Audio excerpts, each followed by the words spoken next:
Les rayons du soleil font leur première apparition sur l'exploitation encore calme d'Éric Martin. Niché au milieu des montagnes, on pourrait se croire sur le toit du monde. Une terre austère qui accueille depuis 2 ans une population singulière. 6000 poulets fermiers à pattes bleues. C'est vrai que c'est quand même un challenge de se dire tiens, on va essayer on va faire du poulet, on va faire de la volaille de chair sur la commune de Pierre-Lasse. Hein. Au début, les villageois, je pense qu'il y en a beaucoup qui m'ont pris pour un fou et qui n'y croyaient pas. Hein. Et moi, j'y croyais dur comme fer, hein. Je ne me trompe jamais, de toute façon. Première étape de l'élevage, la nurserie.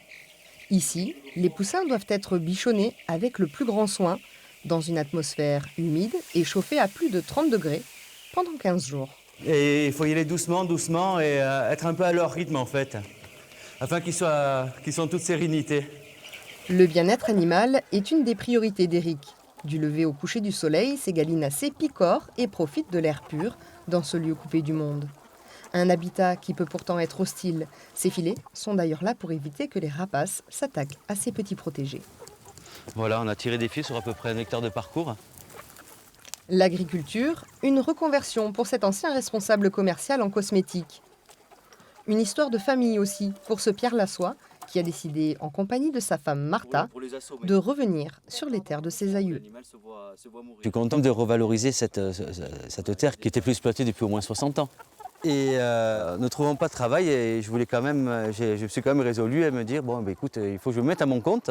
Et je cherchais, et j'étais quand même à 2 années-lumière à me dire tiens, je vais me projeter dans l'agriculture. Et Martha, un jour, je posais la question à Martha, je dis écoute, Martha, il y a notre cousine qui me propose d'élever des volailles de chair. Et Martha, elle me dit bon, ben, écoute, si tu veux faire de la volaille, moi j'en ai fait en Colombie, et ben, il n'y a pas de souci, on se met pour l'aventure.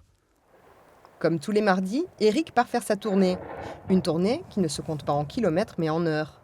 Depuis ces montagnes, il fournit de grands noms sur le littoral comme Jacques Chibois, le Negresco ou le Métropole à Monaco. Il me faut environ 1h30 pour arriver sur Nice. Mais aujourd'hui, c'est à Roubion qu'il a rendez-vous, avec un chef qui non seulement apprécie la qualité gustative de sa production, mais aussi la possibilité de travailler en circuit court. Moi, c'est une plus-value pour mon restaurant d'avoir, on va dire, la chance d'avoir d'un producteur qui soit, on va dire, à quelques kilomètres d'ici. Voilà. On n'est pas en train de travailler de la volaille de Brest qui vient de l'autre bout de la France. Salut Amandine, salut Manu, comment ça va? Ça va et toi? Impeccable. Allez. Un peu plus loin, à Valberg, c'est une épicerie qui l'alimente. Et ici, certains clients font de nombreux kilomètres pour acheter cette précieuse marchandise, encore trop rare dans l'arrière-pays. Chaque livraison, les poulets sont quasiment tous vendus, puisqu'on est quasiment que sur des produits qui sont sur réservation. C'est une petite production, donc en période de vacances, il en passe beaucoup, et il m'en réserve toujours une vingtaine à chaque fois. Voilà. Une initiative qui porte ses fruits. Éric espère déjà augmenter sa production d'1 tiers dans les 2 ans à venir.